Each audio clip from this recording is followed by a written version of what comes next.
Alright, so what y'all are seeing on your screens right now is Cam Reddish's average minutes per game ever since getting traded to the Knicks compared to what he was just getting this season in Atlanta. And as y'all can see, the comparison is terrible. Like, this is embarrassing. When this trade first happened, the Knicks media team was going crazy. Like, they were dropping Wilt numbers as far as all the media hype and just to post to hype it up.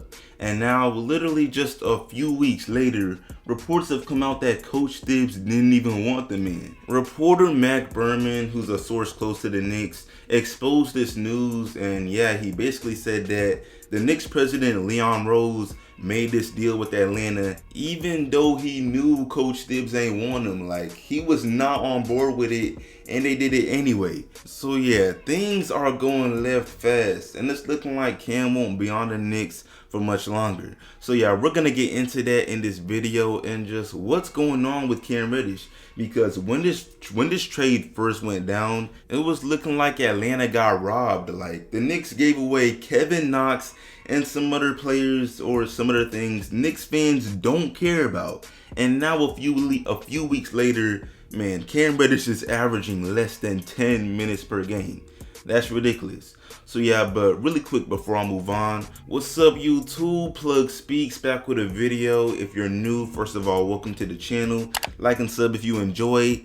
And yeah, I took a really long unintentional break on this channel, but you know, we back, and I plan to upload around at least 2 to 3 times a week. Like, we done missed way too, or I at least have missed way too much NBA content. So yeah, of course, I'd appreciate y'all support, and back to the vid though. Now, let me be clear in what I'm saying. I'm not gonna pretend as if this Cam Reddish situation is anything too major, right?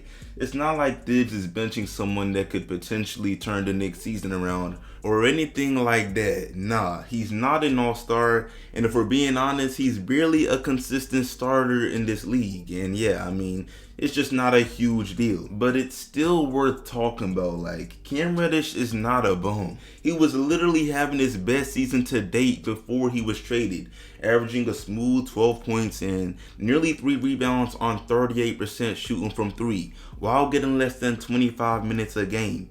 That's pretty productive. And yeah, when reports first came out that he was traded to New York, a lot of Knicks fans seen it as a positive, because not only did they completely rob the Hawks and basically get him for free, like I said before, they got a quality bench piece to provide more depth on the team, which you can never really have enough of. And then beyond all of that, as crazy as this may sound, some Knicks fans seen it as them getting a step closer to landing Zion Williamson and, you know, officially reuniting Duke's old big three. Now, me personally, I think that's a reach, and I won't be the one to gas that scenario. But the NBA is so unpredictable that can you really rule it out? Like, honestly, CJ McCollum just got traded to the Pelicans yesterday.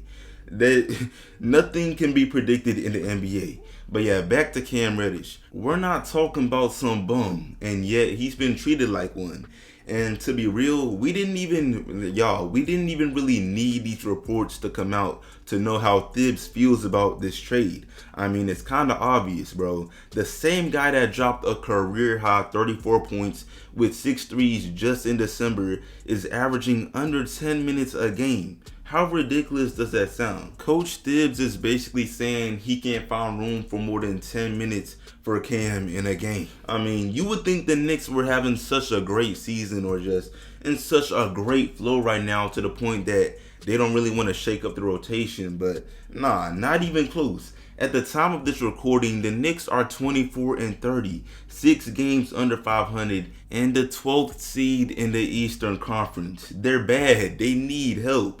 And although, like I said, Cam's probably not the guy to completely turn their season around, letting him rot on the bench is a joke, especially after all the hype the Knicks media team was putting behind this trade. I'm gonna for sure put some of their posts on the screen.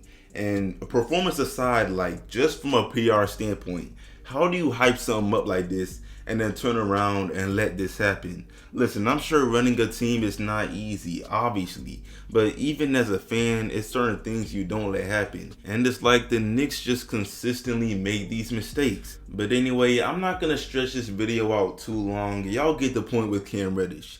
But before I end this, I gotta give my take on why I think the Knicks are flopping so bad this year after such a great year in 2021. They are struggling badly.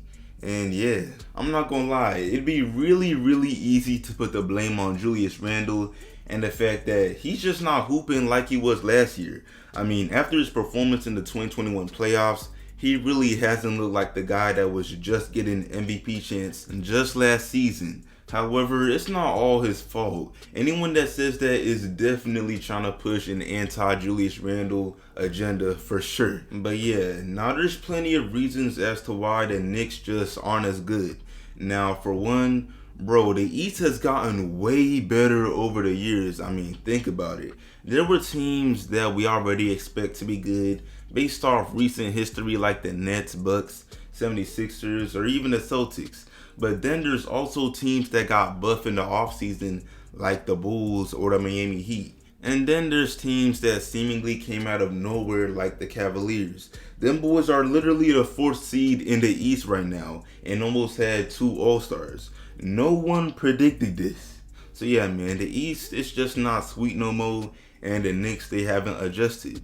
But then on top of that, their free agency moves are not aging how they wanted. Their 2 main pickups in Fournier and Kemba are not hooping how a lot of people had hoped.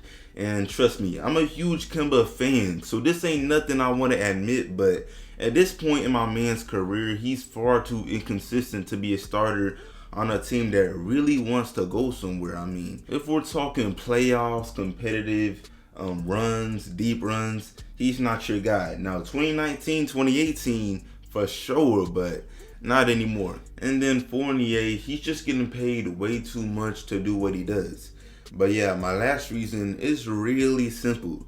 D-Rose is not available. And you know, maybe people forgot or something, but the Knicks didn't really tee up last year until after D-Rose was traded to the Knicks from the Pistons.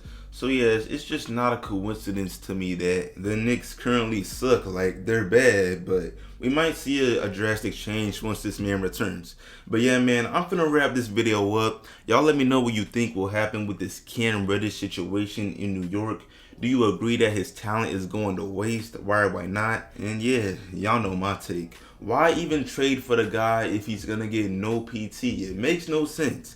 But yeah, I appreciate y'all watching as always. Like this up, sub if new, share it, all of that, and I'm out.